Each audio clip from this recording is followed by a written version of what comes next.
Tomorrow, tomorrow, I'm going to be blessed to sing at East Acres Baptist Church at noon for their Good Friday service. That's on Navy Road in Millington. And I am so grateful to be able to do that. As you know by now, you are the first person I talk to live every day. And so my voice is not warmed up and it isn't always good. And if I were to look on YouTube and hear Sandy Patty sing Via Dolorosa, which I'm going to do, and hear Gary McSpadden sing It Was Enough, which I'm going to do, if I were to listen to those people and think that I could accomplish what they have accomplished when they sing those songs, there's no way at 93 I could even begin to compete.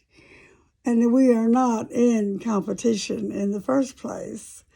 Those who are talented and gifted to sing or play an instrument or preach are not in competition with others who do that.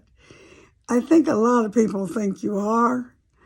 I remember singing I'll Rise Again when it was so popular, and it should be again.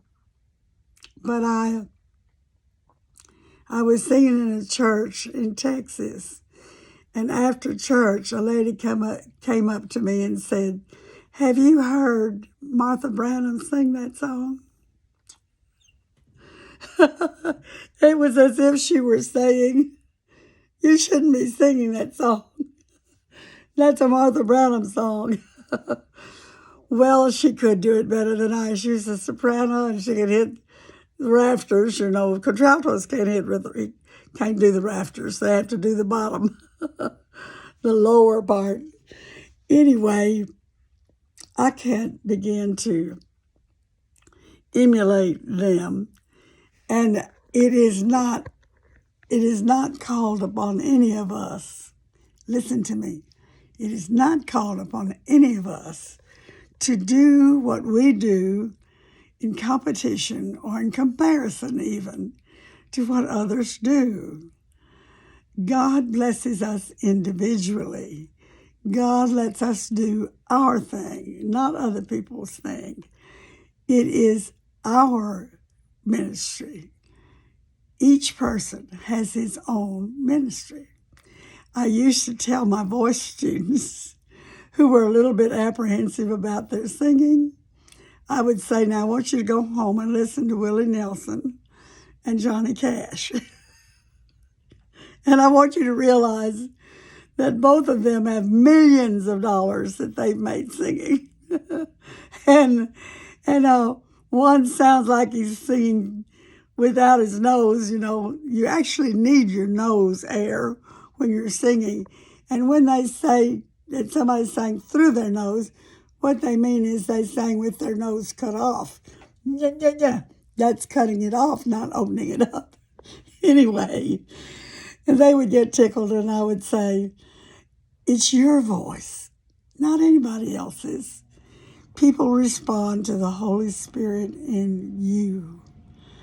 And if you are anointed by Him, if you are striving to do your best for Him and bless others through your gift, then you are blessed beyond words.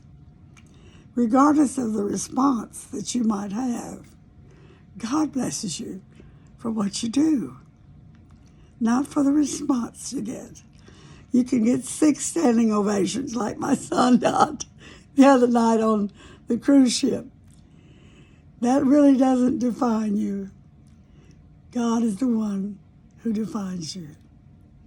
And your service to Him should be willing and lovely, regardless of how wonderful it might be or unwonderful. Is that a word? Or lacking in some way. God blesses you for your service. God bless you today.